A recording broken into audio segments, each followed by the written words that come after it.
Tu te souviens de la semaine 1? Tu ne savais pas encore conjuguer le verbe être et avoir. Tu ne savais pas te présenter, dire ton âge, dire d'où tu viens, ton pays. Ou peut-être que si, tu savais faire tout ça. Et dans ce cas, ce Lazy Learning Challenge t'a fait une bonne petite révision. Et maintenant, tu peux compter, tu peux te déplacer, tu peux aller faire les courses, tu peux commander un café dans un café, tu peux gérer une situation d'urgence. Tu peux exprimer tes émotions. Et aujourd'hui, tu vas parler de ta vie en français et complètement. Je m'appelle Dainati et bienvenue dans la toute dernière vidéo du Lazy Learning Camp. Aujourd'hui, on va apprendre la famille, ton travail, tes loisirs, un dialogue final et une révision de tout ce qu'on a vu ensemble. Donc, on y va. D'abord, on va parler de la famille parce que c'est souvent l'une des premières choses dont on parle quand on rencontre quelqu'un. Par exemple, on peut très vite te demander « Tu as des frères et sœurs ?» Et tu peux répondre « J'ai un frère et une sœur ». Si tu n'as pas de frère ou de sœur, tu peux dire « Je suis fils unique » ou « Je suis fille unique ». Tu peux aussi parler de ta situation à la maison. Par exemple, « Je vis avec mes parents » ou « Je vis seul ». Et pour parler de ta situation amoureuse, « Je suis mariée » ou « Je suis mariée » avec le « e » ajouté pour le féminin ou « Je suis célibataire ». Maintenant, voyons le vocabulaire de base pour parler des membres de la famille. On a les parents, le père, la mère, le frère, la sœur, les enfants, le fils et la fille. Ensuite, le mari, la femme, le petit ami, la petite amie, et pour les grands-parents, le grand-père et la grand-mère. Et enfin, un ami, une amie, petit point important avec le mot femme. En français, femme peut vouloir dire woman ou wife selon le contexte. Par exemple, ma femme, ça veut dire my wife. Mais une femme, ça veut dire a woman. Donc ici, c'est simplement le contexte qui te permet de comprendre le sens. Ensuite, on passe au travail. Après, tu t'appelles comment? Tu vas très souvent entendre « tu fais quoi dans la vie ?» Et pour répondre, tu as plusieurs possibilités. Si tu veux parler de ton secteur, tu peux dire « je travaille dans l'éducation » ou « je travaille dans la tech ». Tu peux aussi simplement donner ton métier. Par exemple, « je suis professeur »,« je suis ingénieur »,« je suis infirmier ». Si tu es étudiant, tu peux dire « je suis étudiante en droit » ou « je suis étudiant en médecine ». Tu peux aussi préciser comment tu travailles.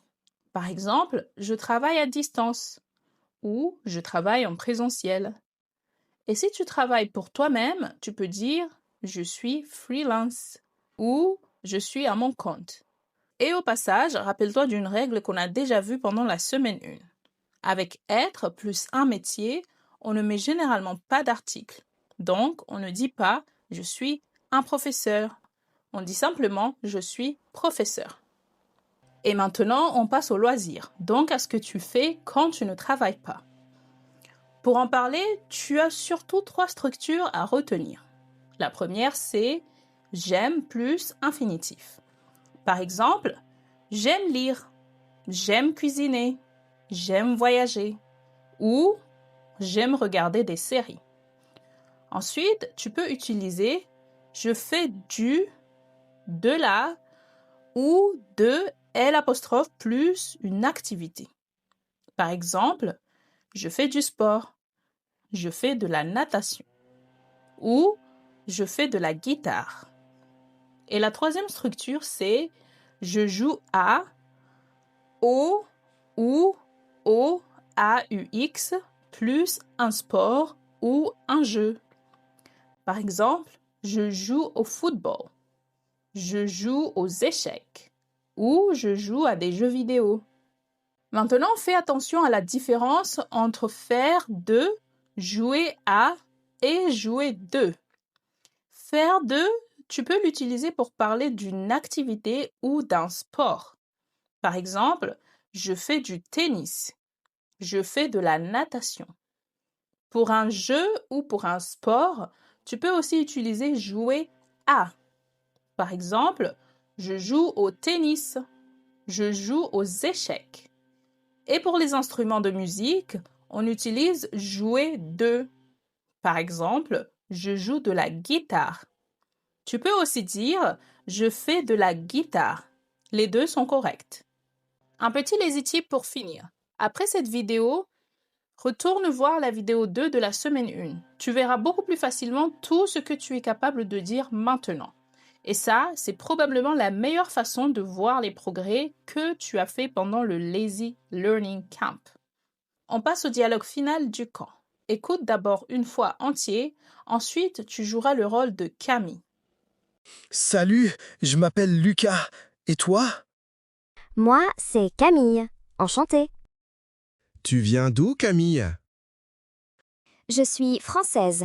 J'habite à Lyon. Et toi? Je suis brésilien. J'habite à Paris depuis 2 ans. Ah, super! Tu fais quoi dans la vie? Je suis ingénieur. Je travaille dans une start-up. Et toi? Je suis étudiante en droit. Je suis en 3e année. C'est cool.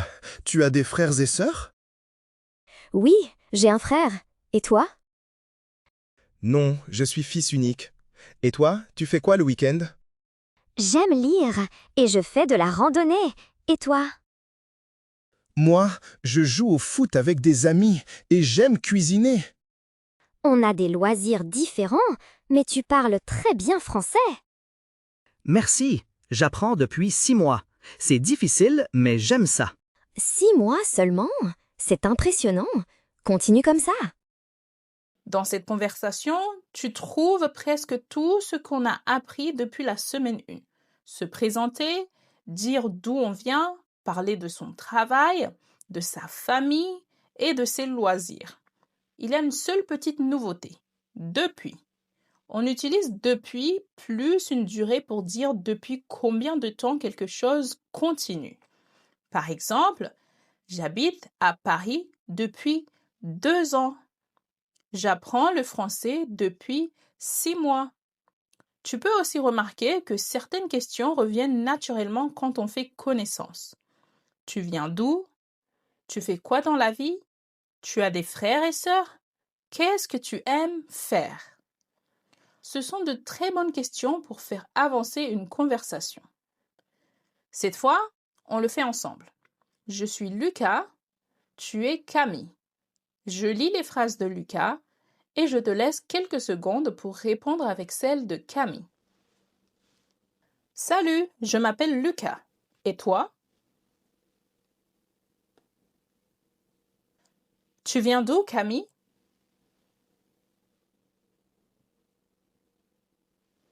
Je suis brésilien. J'habite à Paris depuis 2 ans. Je suis ingénieur. Je travaille dans une start-up. Et toi?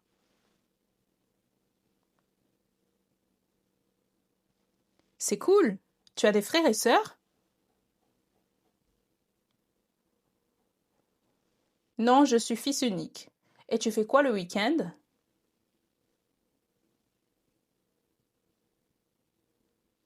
Moi, je joue au foot avec des amis et j'aime cuisiner. Merci, j'apprends depuis 6 mois. C'est difficile, mais j'aime ça. Avant de te laisser partir, on fait le tour de tout ce qu'on a vu ensemble. 8 semaines, 16 vidéos et beaucoup de choses depuis le début. Pour la semaine 1, on avait commencé avec 2 verbes, être et avoir, et les présentations. Avec être, on parle de l'identité, d'un état ou d'un lieu. Par exemple, je suis étudiant, je suis fatigué, je suis à Paris. Avec avoir, on parle notamment de l'âge, de la possession ou de certains états physiques. Par exemple, j'ai 25 ans, j'ai faim, j'ai un frère. Rappelle-toi aussi, avec une profession, on utilise être sans article. On dit je suis médecin, pas je suis un médecin. Et pour l'âge, on utilise toujours avoir. J'ai 30 ans, pas je suis 30 ans. Pour te présenter, Tu sais maintenant dire je m'appelle, j'ai plus en, je suis, j'habite à, j'habite en ou j'habite au.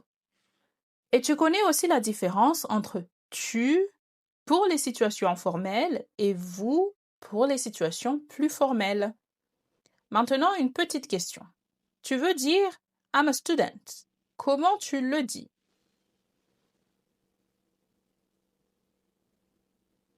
Je suis étudiant ou je suis étudiante. Ici, on utilise le verbe être plus profession ou situation sans article. Très bien. La semaine 2, on avait vu les nombres, l'heure et les jours. Les nombres de 0 à 16 sont à mémoriser. De 17 à 69, la construction devient plus logique. Et ensuite, on a les nombres un peu particuliers. 70, 80, 90. Pour l'heure, tu peux dire il est 3 heures, il est 3 heures et quart, il est 3 heures et demie, ou il est 4 heures moins quart. Et les jours de la semaine, tu les connais. Lundi, mardi, mercredi, jeudi, vendredi, samedi, dimanche. Sans majuscule en français. Petit rappel aussi, le lundi, c'est une habitude. Mais lundi, c'est un lundi précis. Question, comment on dit it's 3:45 ou a quarter to 4 en français? Il est 4 heures moins quart. On part de l'heure suivante et on soustrait. Parfait. En semaine 3, on est passé à vouloir, pouvoir et le café. Avec vouloir, tu peux exprimer ce que tu veux. Je veux ou plus poli, je voudrais. Et avec pouvoir, tu peux demander si quelque chose est possible. Par exemple, est-ce que je peux avoir? Mais retiens surtout cette phrase. Je voudrais, s'il vous plaît.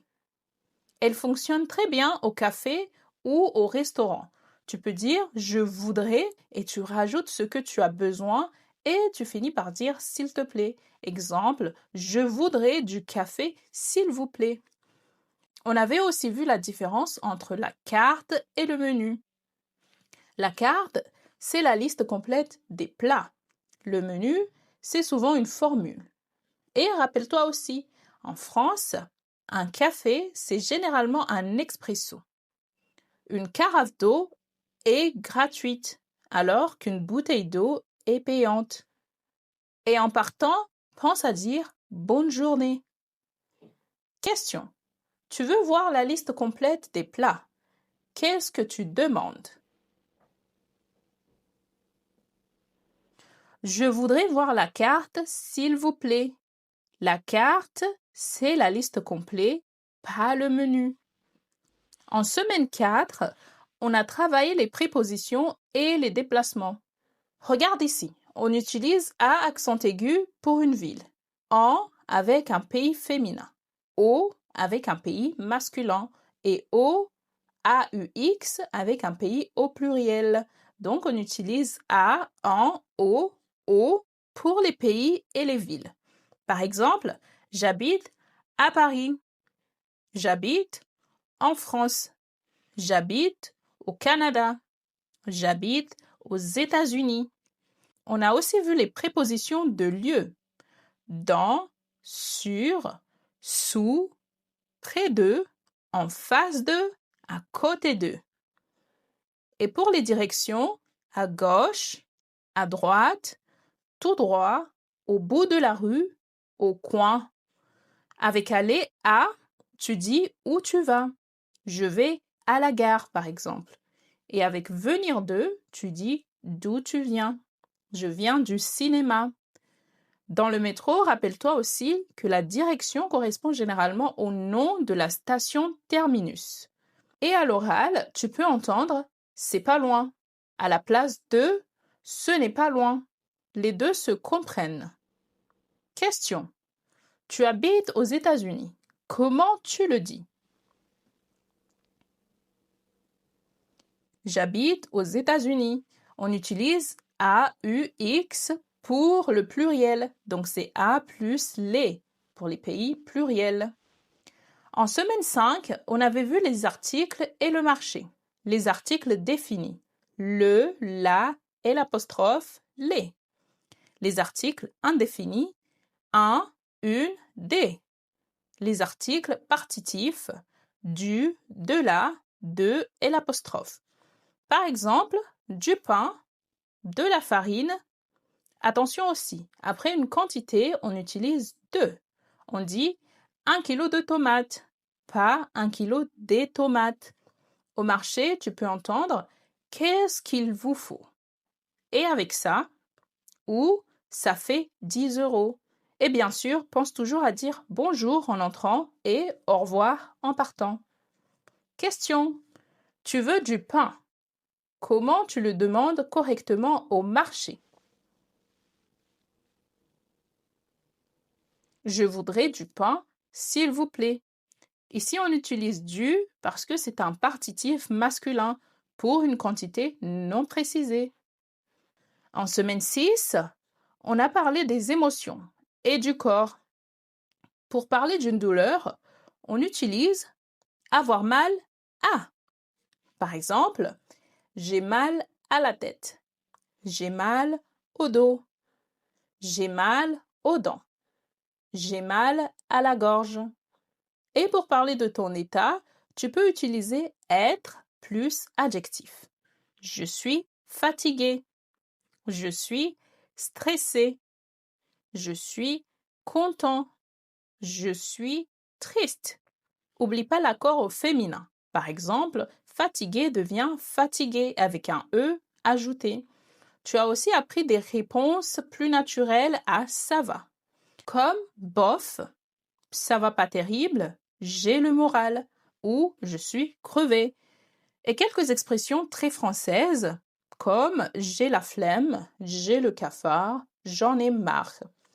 Et au boulot, à l'oral, veut simplement dire travail. Maintenant, question. Tu es une femme et tu es stressée. Comment tu le dis? Je suis stressée. Ici, la prononciation ne change pas. C'est que à l'écrit, on ajoute le E à la fin de E accent aigu pour accorder le féminin. En semaine 7, on a travaillé les questions et les urgences. Tu connais maintenant les 7 mots interrogatifs essentiels. Qui, quoi, où, quand, comment, pourquoi et combien. Tu peux construire une question avec est-ce que. Mais à l'oral, tu entendras aussi très souvent des phrases comme tu vas où? Ça coûte combien? On avait aussi vu les numéros d'urgence. Le 15 pour le SAMU, le 17 pour la police, le 18 pour les pompiers et le 112, le numéro d'urgence européen. 2 phrases très importantes à retenir. J'ai besoin d'aide et appeler le 15. Pour signaler un vol, tu peux dire on m'a volé mon sac. Et chez le médecin, je suis allergique à, j'ai de la fièvre, j'ai vomi. Question. Tu cherches la pharmacie. Comment tu demandes?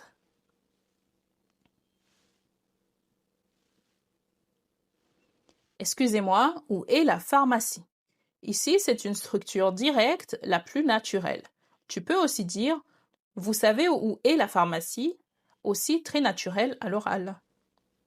Et enfin, la semaine 8, on a terminé avec les verbes du quotidien et parlé de sa vie. Tu as appris 10 verbes essentiels. Faire, aller, venir, prendre, travailler, habiter, manger, dormir, parler et aimer. Tu as aussi appris 4 connecteurs pour organiser tes phrases. D'abord, ensuite, après et enfin. Pour parler de ta famille, j'ai un frère, je suis fils unique, je vis avec mes parents, je suis mariée. Pour parler de ton travail, je suis professeur, je travaille dans l'éducation, je suis étudiante en droit, Et pour tes loisirs, j'aime lire, je fais de la randonnée, je joue au football.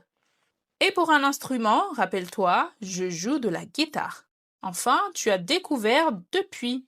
On utilise depuis plus une durée pour dire depuis combien de temps quelque chose continue.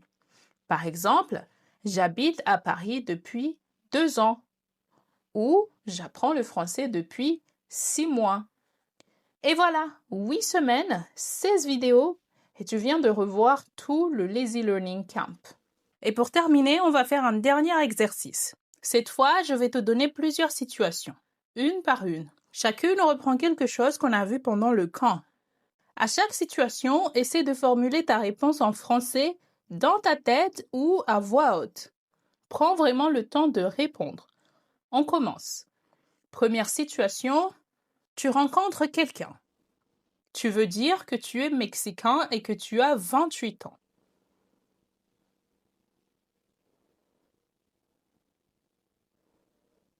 Tu peux dire « Je suis mexicain » ou « Je suis mexicaine ». J'ai 28 ans. Ici, on utilise le verbe « être » pour la nationalité sans article et le verbe « avoir » pour l'âge. Situation 2. Quelqu'un te demande l'heure. Il est 14h45. Qu'est-ce que tu dis?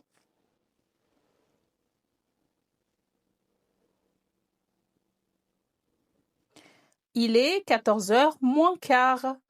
On part de l'heure suivante, 15h, et on dit moins le quart. Situation 3. Tu es au café. Tu veux un thé et tu veux que le serveur répète ce qu'il vient de dire.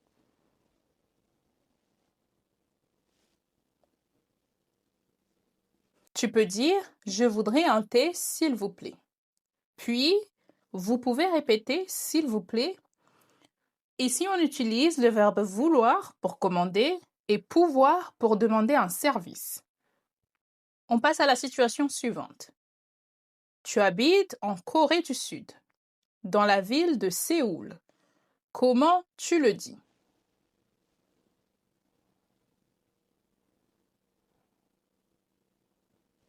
J'habite en Corée, à Séoul. Ici, on utilise en plus pays féminin, qui est la Corée du Sud.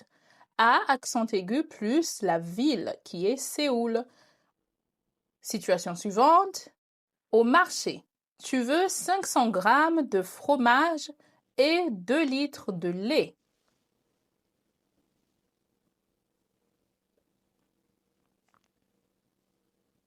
Je voudrais 500 grammes de fromage et 2 litres de lait, s'il vous plaît. Ici, on utilise quantité plus 2 plus produit. Parce que oui, rappelle-toi, après une quantité, on utilise simplement 2. Situation 6. Tu as mal au ventre depuis ce matin et tu es fatigué. Comment tu le dis?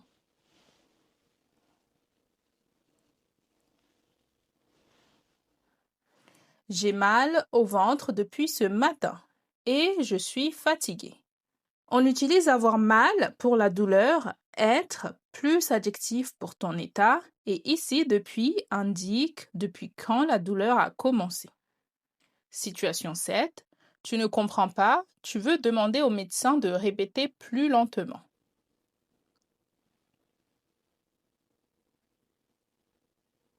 Tu peux dire « Pardon, vous pouvez répéter plus lentement, s'il vous plaît ». Ici, on utilise pouvoir plus infinitif pour demander quelque chose poliment. Et vous, parce qu'on parle au médecin, un inconnu. Et la dernière situation, cette fois, parle de toi. En 3 phrases, donne ton métier ou tes études, parle d'un membre de ta famille, puis donne un de tes loisirs. Tu peux simplement dire « je suis » et tu ajoutes ton métier. J'ai un frère, une sœur. J'aime, là tu ajoutes ton activité. Je fais de la et tu ajoutes une activité. Pour terminer l'exercice, on va faire un dernier dialogue. Celui-ci reprend presque tout ce qu'on a vu pendant le camp, donc tu vas sûrement reconnaître beaucoup de structures. Écoute-le d'abord une fois en entier. Ensuite, on le refera ensemble. Je serai l'agent et toi, tu seras le voyageur. Bonjour, vous avez une réservation? Bonjour. Non, j'ai perdu mon passeport. J'ai besoin d'aide. D'accord, vous vous appelez comment? Je m'appelle Sofia. Je suis espagnole. J'habite à Madrid. Vous avez quel âge? J'ai 32 ans. C'est arrivé où exactement? Dans le métro. Je pense que c'est à la station Châtelet. À quelle heure? Il était environ 15 heures.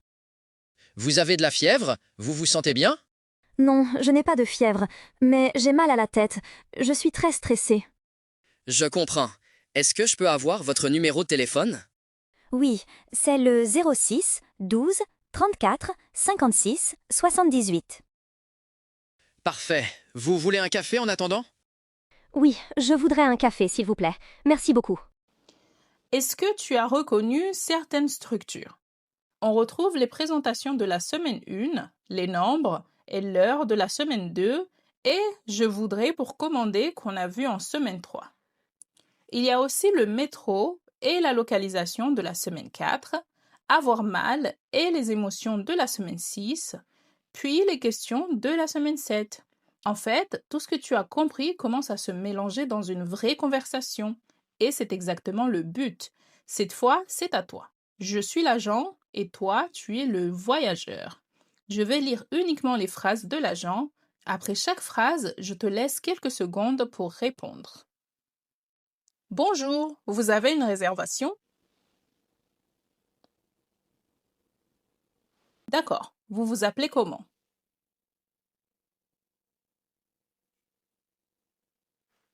Vous avez quel âge?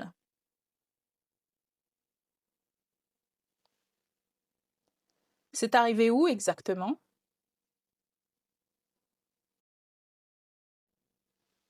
À quelle heure?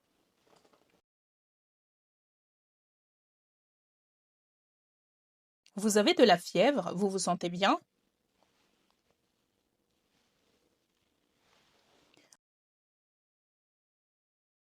Je comprends. Est-ce que je peux avoir votre numéro de téléphone? Parfait. Vous voulez un café en attendant?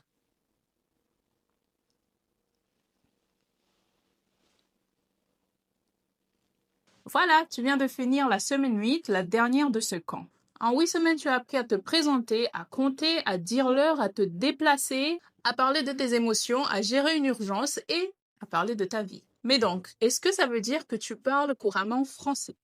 La réponse est non. Et ce n'était pas la promesse de ce camp. Mais est-ce que tu peux te débrouiller maintenant en français dans beaucoup de situations du quotidien? Si tu as suivi toutes les leçons du début à la fin, alors la réponse est oui. Alors pense juste à ce que tu savais dire durant la semaine 1 et ce que tu sais faire maintenant. Tu as appris énormément de choses. En semaine 1, on a vu le verbe être et avoir comment se présenter. En semaine 2, les nombres, l'heure et les jours. En semaine 3, vouloir, pouvoir avec les situations au café. En semaine 4, tu as vu les prépositions et les déplacements, notamment dans les métros. En semaine 5, tu as vu les articles et les courses au marché. En semaine 6, on a vu avoir mal et ses expressions. En semaine 7, on a vu comment poser des questions et gérer une situation d'urgence. Et enfin, en semaine 8, on a vu les verbes du quotidien et comment parler de sa vie. Et bien sûr, on finit avec le Lazy Challenge. Dans les commentaires, écris une petite présentation de toi en français. Donne ton prénom, ton travail, tes études, parle un peu de ta famille et ajoute un loisir que tu aimes faire. Ensuite, retourne voir la vidéo 2 de la semaine 1. Écoute-toi et compare ce qui a changé depuis le début. Et tu verras qu'il y a eu un énorme changement, n'est-ce pas? Comme d'habitude, je corrige les 20 premières réponses et surtout, merci. Merci d'avoir suivi ces 8 semaines avec moi. Et surtout, rappelle-toi que le camp se termine ici, mais les vidéos restent disponibles, donc tu peux aller les voir autant de fois que tu veux. Et si tu veux continuer à apprendre, bien évidemment que tu peux aller voir les autres vidéos de Minute French. Si tu veux suivre les prochaines leçons, pense à t'abonner et à activer la cloche de notification. Sur ce, je te dis à bientôt!